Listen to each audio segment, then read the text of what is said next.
Nanti dulu lupa. Bismillahirrahmanirrahim. Assalamualaikum warahmatullahi wabarakatuh. Kami 5 akan mempresentasikan sejarah Indonesia di Sulawesi, Gowo dan Buton.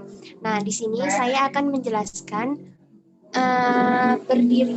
sejarah berdirinya Kerajaan Gowo.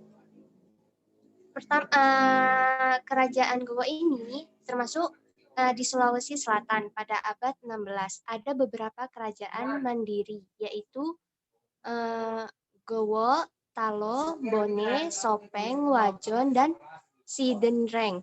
Nah, di setiap kerajaannya terbentuk persekutuan sesuai dengan pilihan masing-masing.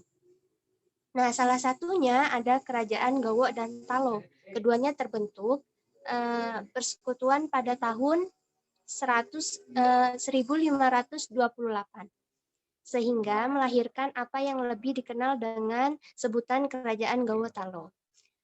Nah, Kerajaan Gowo Talo ini kerajaan di Makassar. Kerajaan Gowo Talo merupakan kerajaan kedua di Sulawesi Selatan yang menerima Islam secara resmi setelah Kerajaan Luwu, karena bahwasanya dalam penyebaran Islam di Sulawesi Selatan patut diperhatikan terlebih dahulu mengislamkan dan dari rajanya.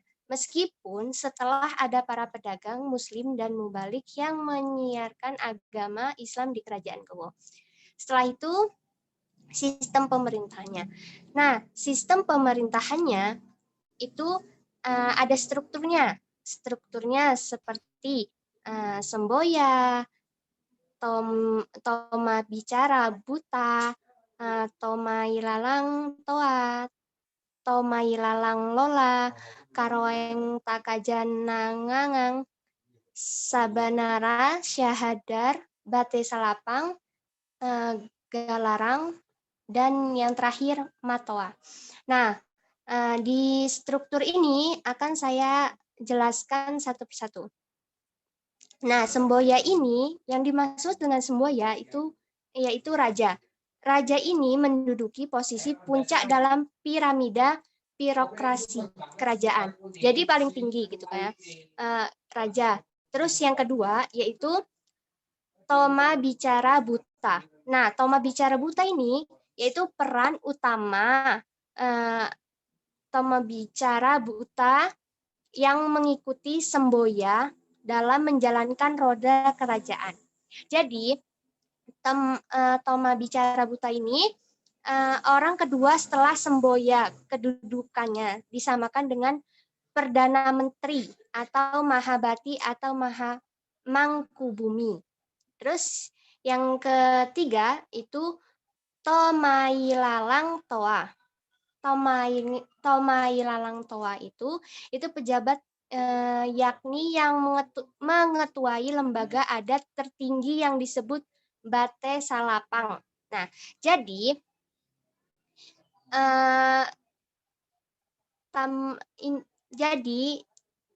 yang keempat yaitu Tamoilalang Lola. Tamoilalang Lola ini yang menjalankan posisi utama setelah Tamolalaing Toa dalam struktur kerajaan. Jadi Tamolalang Lola ini itu menjalankan posisi utama setelah Tamolalang Toa. Gitu. Terus yang selanjutnya yaitu Karaeng Takajanangang, yaitu menduduki jabatan tertinggi dalam bidang militer sebagai panglima perang kerajaan. Jadinya Karang Tangojanangang itu yaitu jabatan tertinggi yang bidang militer.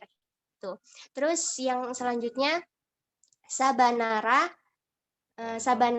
Nah, Sabanara ini jabatan ini diperlukan keahlian khusus seperti pengetahuan tentang masalah pelayaran, perdagangan, dan hubungan antar bangsa.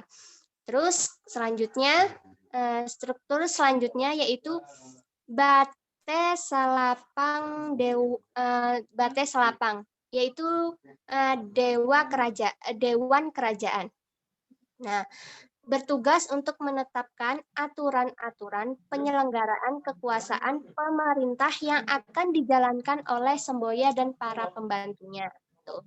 Terus selanjutnya Golarang yaitu kepala distrik, yaitu untuk bertugas menunjuk wakilnya yang duduk di lembaga adat yang pusat disebut Bate Salapang. Nah, dan apabila Galarang sendiri yang mewakili daerahnya duduk sebagai anggota Bate Salapang, maka ia harus menunjuk penggantinya sebagai Galarang baru untuk menjalankan tugas sehari-harinya. Gitu. Terus selanjutnya Matoa itu yaitu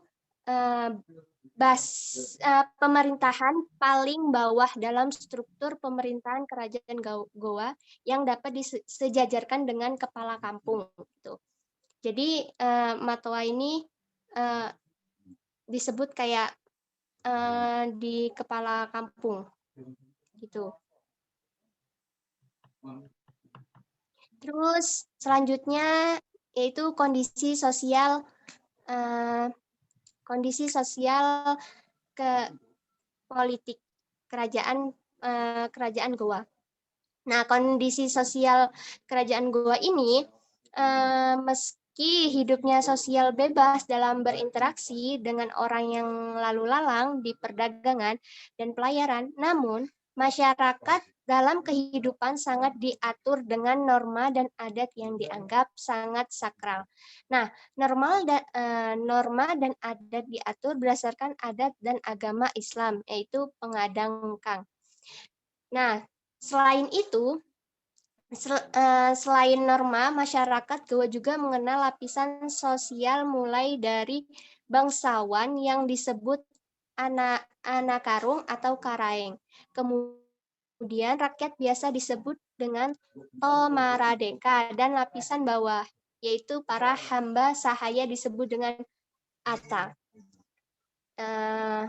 Begitu materi paparan dari saya. Selanjutnya akan disampaikan oleh Mbak Amelia. Kepada Mbak Amelia dipersilakan. Baik, terima kasih Mbak Dwi Lestari atas waktunya. Nah, lanjut saya gimana?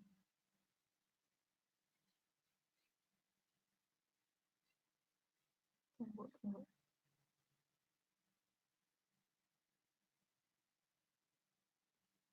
Nah,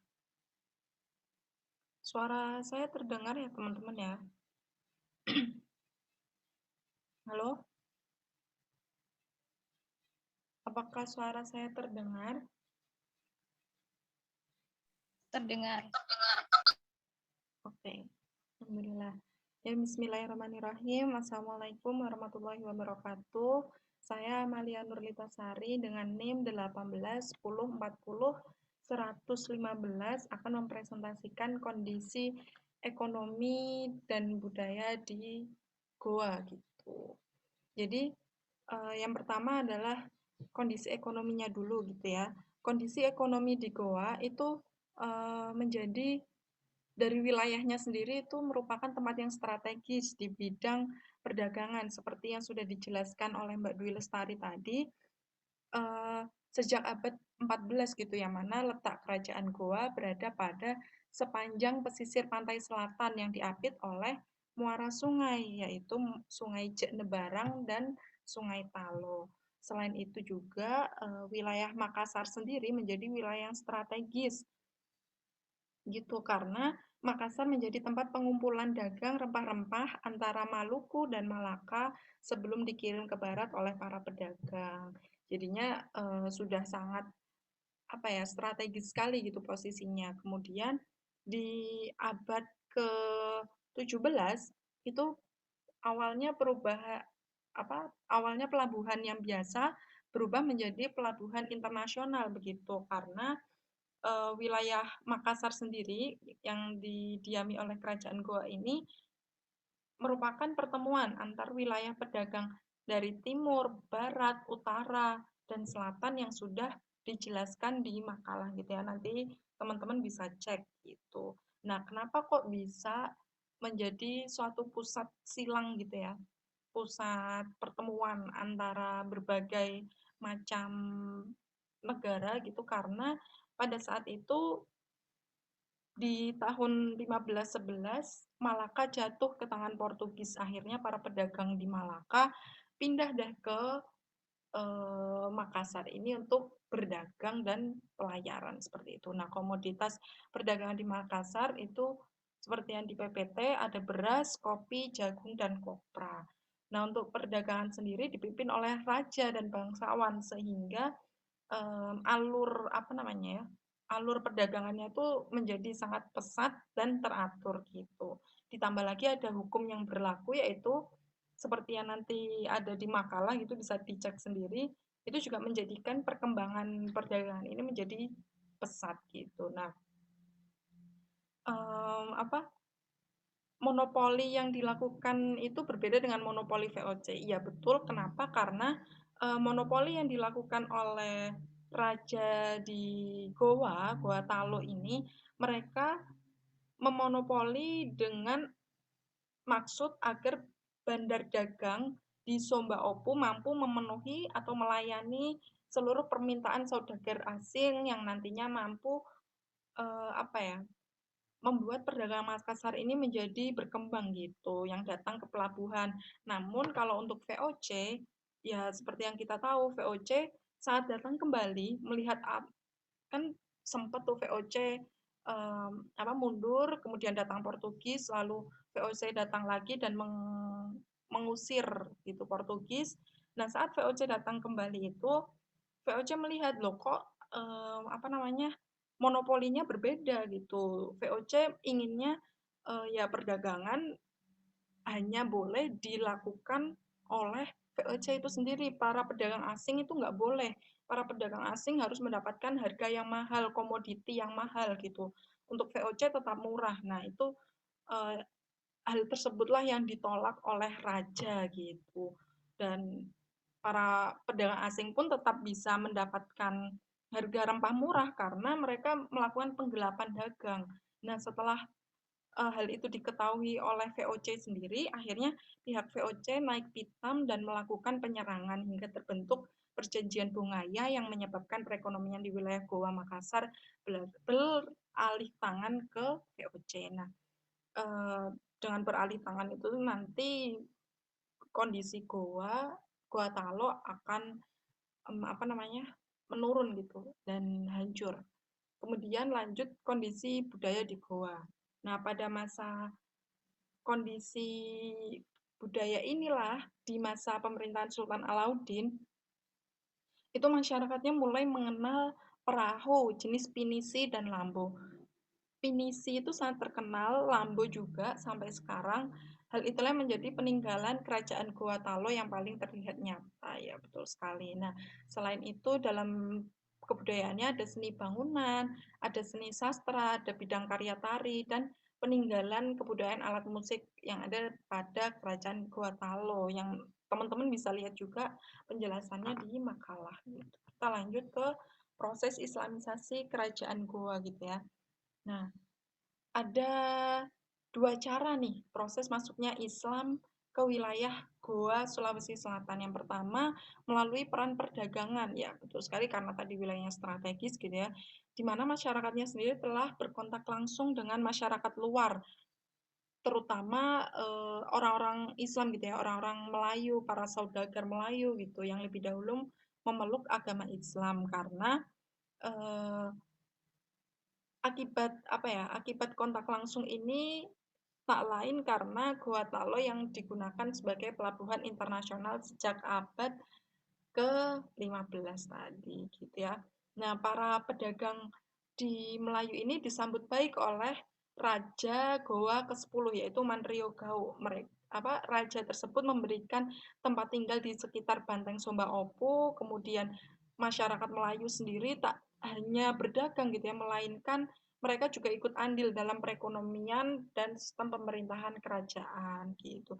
Hal itu dibuktikan sebagai salah satu orang Melayu yang diangkat sebagai Syah Bandar tadi yang sudah dijelaskan oleh Mbak Dwi sebelumnya. Nah, ya karena besar perannya orang Melayu itu, Raja Goa ke-12 membangun masjid untuk para orang Melayu itu ya, padahal Raja ke-12 ini belum masuk Islam gitu. Kemudian yang kedua ada melalui ulama. Melalui ulama ini memang secara sengaja gitu ya yang ditugaskan oleh Kesultanan Johor, di mana ada tiga tiga orang ya, sebentar. Ya, tiga orang yang sering disebut dengan Datuk Telu. Nah, Datuk Telu itu untuk menyebarkan Islam di Sulawesi Selatan. Perjalanan dakwah untuk yang di wilayah Goa sendiri itu ada Datuk Ribandang pada tahun 1575 itu beliau mengalami kesulitan saat datang pertama kali gitu. Yang pertama karena kesulitan makanan, rata-rata makanannya haram gitu ya. Hingga permasalahan di mana kerajaan Luwu, yaitu kerajaan yang paling agung gitu ya di Sulawesi Selatan, belum mengikuti ajaran Islam. Makanya kerajaan Goa dan yang lainnya enggan menerima ajaran tersebut. Namun setelah ada temannya yaitu apa temannya yang Datuk Patimang ya. Setelah kerajaan Luwu ditaklukkan oleh Datuk Patimang, itu akhirnya kerajaan Goa pun luluh gitu. Dan itu dibuktikan dalam kitab Lontara Goa Taro. Nah, pada abad ke-16 Masehi itu di Goa terdapat seorang raja gitu yang masuk ke Islam, yaitu raja ke-14. Nah, untuk apa ya namanya? Untuk lebih lanjutnya nanti bisa dicek kembali gitu ya di makalah. Kemudian awalnya Islam masuk dengan damai, dengan kultural, struktural. Nah, artinya apa? Damai ya damai gitu tanpa paksaan, kultural ya seperti biasanya gitu ya, mengakulturasi kebudayaan, kemudian secara struktural yaitu melalui raja, top to bottom gitu, dari raja, raja mengikuti, nanti rakyatnya juga mengikuti gitu. Untuk lebih lanjutnya cek makalah, kemudian pada suatu peristiwa ada di mana kerajaan pedalaman kayak Sopeng, Wajo, Bone, dan Sindereng itu menolak surat ajakan dari Raja Goa Talo karena menganggap kerajaan Goa Talo ini melakukan penyerangan maaf, kerajaan Goa Talo ini berniat untuk menyebarkan ekspansi wilayahnya, untuk memperluas wilayahnya, bukan untuk menyebarkan agama Islam secara murni gitu. Akhirnya kerajaan Goa Talo melakukan penyerangan kepada kerajaan pedalaman tersebut dengan dua tahap ya. Tentunya yang pertama Goa Talo kalah karena tidak ada yang membantu, dan kerajaan Sopeng Wajobone ini mereka bersatu gitu. Kemudian tahap kedua kerajaan Goa Talo dibantu oleh kerajaan Luwu gitu atas dasar penyebaran ajaran Islam dan akhirnya mereka luluh gitu. Kemudian sejarah berdirinya kerajaan Buton. Nah, lokasi kerajaan Buton itu juga sama halnya seperti kerajaan Goa Talo, di mana lokasinya juga sangat strategis. Dilihat dari wilayahnya yang berada di Pulau Buton. Nah, Pulau Buton ini sendiri adalah pulau terbesar di Sulawesi Tenggara gitu. Maaf, ini bukan Sulawesi Tengah ya, tapi Sulawesi Tenggara gitu. Kemudian dahulu Pulau Buton ini dihuni oleh orang-orang suku Melayu yang datang ke Pulau Buton menggunakan perahu Palolang pada abad ke-12, tepatnya tahun 1236 gitu. Nah, orang-orang Melayu ini mereka disebut gitu ya. Jadi kalau membahas sejarah Buton ini tak lepas dari mitos-mitos yang ada gitu. Nah, mitosnya gitu dari cerita rakyat, hikayat mereka, orang-orang Melayu ini ada 4, biasa disebut dengan Mia Patamiana. Nah, 4 orang ini ada si Panjongan, si Jawangkati, si Malui, dan si Tamanaju. Nah, nantinya 4 orang ini mereka mendirikan desa-desa sendiri gitu. Namun jauh sebelum 4 orang Melayu datang ke Buton, di desa ini sudah ada, di pulau ini maksudnya sudah berdiri kerajaan-kerajaan kecil gitu. Nah, kerajaan-kerajaan kecil ini sayangnya sangat jarang gitu ya, sumber-sumber sejarah yang ada gitu, sehingga dalam apa ya, hanya mengandalkan pada mitos-mitos saja gitu. Dan karena peran Mia Patamiana tadi 4 orang sangat besar di Pulau Buton ini dalam hal keterampilan mengorganisasi suatu pemerintahan, sehingga mereka para kerajaan-kerajaan kecil ini nggak ragu lagi gitu untuk gabung dengan desa milik orang Melayu dan mendirikan kerajaan Buton gitu. Nah, kerajaan Buton ini bertahan kurang lebih 2 abad, yang didirikan pada abad ke-13 dengan mengangkat seorang ratu bergelar Raja Putri Wakaka begitu, teman-teman. Jadi apa namanya? Mia Patamiana ini menurut mitos lagi gitu ya, mereka adalah seorang pembesar terkenal gitu di negaranya masing-masing seperti itu. Baik, karena ini bagian sejarah berdirinya Kerajaan Buton sudah selesai, akan dilanjut ke sistem pemerintahan Kerajaan Buton oleh Kak Dila sama Mbak Dila. Itu dari saya sekian, kurang lebihnya mohon maaf. Wassalamualaikum warahmatullahi wabarakatuh. Waalaikumsalam. Lanjut, suaraku jelas nggak? Aman Dila. Ya. Tapi tunggu dulu. Selanjutnya Aku pin ya. Oke, selanjutnya sistem pemerintahan Kerajaan Buton. Yang pertama, wilayah Kesultanan Buton tersebut terdiri atas wilayah inti, Moronene, dan Barata. Nah, nanti itu ini terdapat di peraturan undang-undang di Kesultanan Buton yang disebut Murtabat 7. Nah, Murtabat 7 ini tuh mengatur tugas fungsi kedudukan kesultanan secara formal. Nah, penamaannya itu juga tidak terlepas dari ajaran Islam. Nah, karena sesuai dengan ajaran tarekat yang dikembangkan oleh Muhammad bin Fadlullah al-Burhapuri, seorang ulama tasawuf India yang wafat pada tahun 1620 Masehi. Nah, ajaran ini kemudian dibawa masuk ke Indonesia oleh Syekh Samsuddin As-Sumatrani pada tahun 1630 melalui Kesultanan Aceh. Nah, jadi hubungan kerajaan dengan agama Islam itu memang sudah sangat erat gitu ya, terutama dalam unsur sufistik yang bersumber pada aliran Wahdatul Wujud. Sebagaimana yang tercermin, nah nanti itu ada di pasal 2 Istiadat Tanah Negeri Buton. Itu beberapa udah saya baca di sumber-sumbernya, memang ada naskahnya gitu. Nah, kemudian berdasarkan undang-undang kerajaan dibuat pada masa Sultan Muhammad Idris ya. Jadi undang-undang kerajaan tersebut memang dibuat pada masa Sultan Muhammad Idris, dan pada masa tersebut juga Kesultanan Buton atau Kerajaan Buton mengalami puncak kejayaan. Nah, raja di sana juga dipilih bukan berdasarkan keturunan, tetapi berdasarkan pilihan di antara yang terbaik. Nah, tetapi dalam pemilihannya hanya sebatas untuk golongan kaum saja atau golongan bangsawan. Nanti yang memilih dari masyarakat pertengahan, yaitu golongan Walaka, yang diberi wewenang untuk memilih di mana di antara kaummu yang terbaik gitu. Nah, kemudian Undang-Undang Martabat 7 ini juga mengubah sistem politik kesultanan dari sistem yang monarki atau turun-menurun menjadi demokrasi yang aristokrasi. Kemudian memiliki sistem hukum yang sangat baik, bahkan beberapa rajanya sempat ada yang dihukum, jadi hukuman itu tegas kepada siapa saja yang melanggar aturan yang ada di sana. Nah, kemudian untuk Martabat 7 sendiri mengenai ada 3 tingkatan pemerintah. Yang pertama pemerintahan pusat atau sarana wolio, yang kedua pemerintahan wilayah atau sarana kadge, yang ketiga pemerintahan barata atau sarana barata.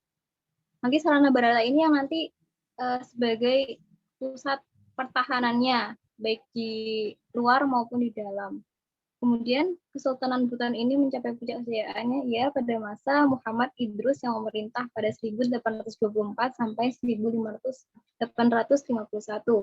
Kemudian terdapat 3 golongan bangsawan yang secara bergilir memerintah Kesultanan Buton, kecuali yang disebut adalah yang disebut sebagai Anana Bangule atau Anana Bangule itu adalah putra sultan yang lahir pada masa jabatannya, sehingga menurut adat istiadat dia memiliki hak secara langsung untuk menggantikan bapaknya tanpa melalui pemilihan. Jadi ini menjadi sebuah pengecualian dalam hal pemilihan raja di Kesultanan Buton. Oke, next. Sudah. Selanjutnya, kondisi sosial Kerajaan Buton. Jadi Kerajaan Buton itu terdiri dari beberapa suku. Nah, suku Muna yang mendiami Pulau Muna, atau terus kemudian ada suku Kabaina di Pulau Kabaina. Kemudian suku yang mendiami Kepulauan Tukang Besi. Selain itu terdapat suku laut yang disebut orang Bajo. Kemudian lapisan sosial dalam masyarakat Buton terbentuk berdasarkan mitos yang terbangun dalam masyarakat tentang asal-usul masyarakat Buton. Nah, di sana juga terbangun adanya kepercayaan-kepercayaan. Nah, ada 2, yang pertama animisme dan dinamisme. Jadi masih terpengaruh dari sistem Hindu dan Buddha. Selain lapisan sosial kalangan atas, yaitu kaum dan walaka yang saling membagi kekuasaan pemerintah, terdapat pula lapisan sosial lainnya yang di bawahnya, yaitu lapisan sosial yang disebut papara dan betua. Kemudian dalam bidang sosial,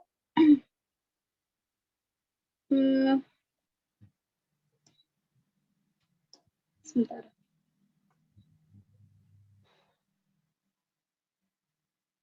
Jadi mitos tersebut yang kemudian menjadi hukum. Jadi terus masyarakat golongan kaum itu terus mempertahankan legitimasinya menjadi Sultan Buton. Sistem pemilihan ini terbatas hanya dari golongan kaum yang seperti yang dijelaskan pada sistem pemerintahan tadi. Nah, selanjutnya kondisi budaya Kerajaan Buton. Untuk rakyat di daerah Sulawesi Tenggara, jauh sebelum Islam masuk, telah menganut kepercayaan terhadap beberapa kekuatan gaib, seperti animisme dan dinamisme. Nah, seperti yang dijelaskan tadi ya, di kondisi sosial. Kemudian masih dipengaruhi oleh adanya agama Hindu maupun Buddha. Kemudian mata pencaharian penduduk Buton adalah bertani atau bercocok tanam, nelayan, dan berdagang melalui jalur pelayaran. Jadi memang yang sangat ditekankan menjadi urat nadi di Kesultanan atau Kerajaan Buton ini adalah pada sektor maritimnya, seperti itu. Kemudian ada juga peninggalan-peninggalan Kesultanan Buton masih dapat disaksikan pada saat ini, antara lain berupa Istana Sultan, 2 buah masjid tua, pusat kerajaan yang kokoh didirikan oleh Syekh Abdul Wahid, serta benteng yang mengelilingi pusat pemerintahan. Oke, next. Yang terakhir, kondisi ekonomi Kerajaan Buton. Keadaan ini di Buton pada umumnya tidak subur karena sebagian besar wilayahnya terdiri dari batu karang. Jenis tanaman yang dapat tumbuh hanyalah umbi-umbian dan jagung. Oleh karenanya, perdagangan laut menjadi urat nadi ekonomi Buton. Nah, ini sebagaimana yang tadi telah disampaikan, kalau sektor maritim sudah menjadi urat nadi atau jantungnya Kesultanan Buton. Selanjutnya, di bidang pelayaran dan perdagangan, Buton disandingkan dengan Bugis dan Makassar. Kekuatan biasa dikenal dengan sebutan BBM atau Bugis Buton Makassar. Nah, ada 2 akibat dalam gerak orang Buton di perairan Riau dan Selat Karimata.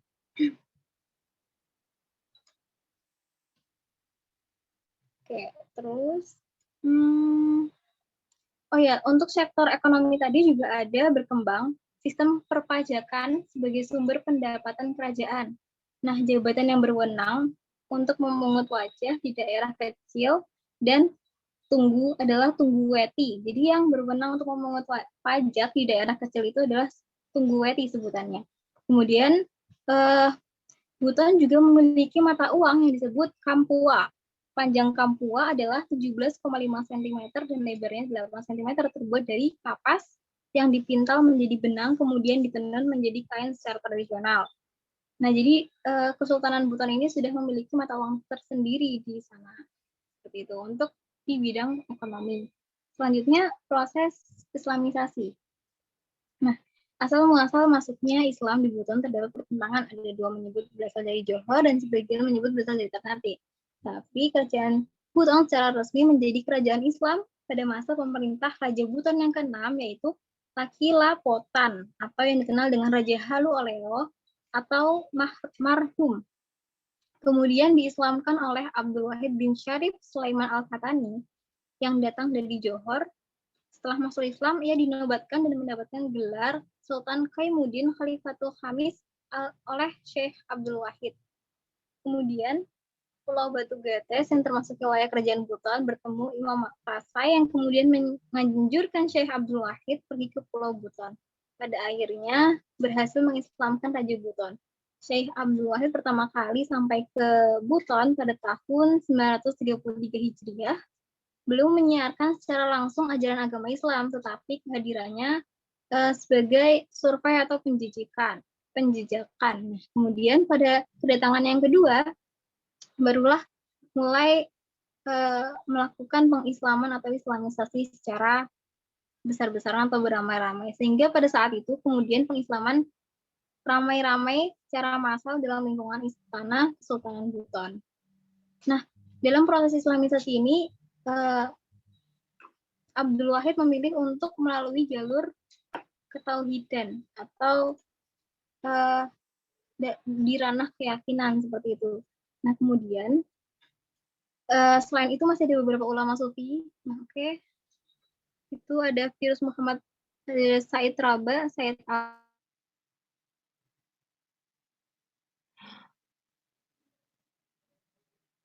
Halo. Guys.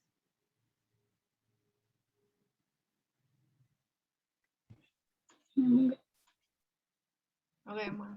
Lanjut.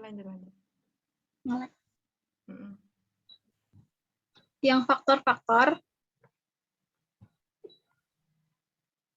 Nah, jadi ada pun faktor-faktor yang mempercepat masuknya Islam di Buton. Ada 3. Yang pertama, dari aspek historisnya, masyarakat Buton sangat dipengaruhi oleh budaya kemaritiman. Bagaimana tadi, adanya perdagangan pelayaran, jadi tradisi nelayan dan merantau mereka sudah miliki, sehingga tidak menutup kemungkinan ketika mereka bertemu dengan orang Muslim, mereka pun memperbincangkan tentang Islam itu sendiri. Kemudian kedua adalah aspek geografis. Buton merupakan tempat persinggahan kapal-kapal pedagang Muslim yang datang dari Ternate dan Tidore karena dia merupakan daerah transit. Di samping itu juga ia memiliki posisi silang. Jadi di dalam aspek geografis ini, Kesultanan Buton itu memiliki posisi yang strategis gitu. Jadi dalam penyebaran Islam sangat membantu. Kemudian yang ketiga, jauh sebelum Islam masuk, masyarakat Buton sudah mengamalkan apa yang disebut dengan falsafah Pobinci-binciki Kuli, yaitu Poma Siaka, saling menyayangi antar sesama, terus ada Popia Tiara, saling memelihara, ada Puang Keangkata, saling menghargai, dan Pomai Maika, saling takut menakuti. Jadi sudah ada ajaran kebaikan yang sudah ditanamkan sebelum Islam masuk. Jadi memang sangat membantu ketika Islam datang ke daerah Buton tersebut. Sehingga proses islamisasi di kerajaan Buton berlangsung sangat cukup cepat seperti itu. Oke, stop share ya. Selesai. Oke, selesai. Ditutup. Tutup.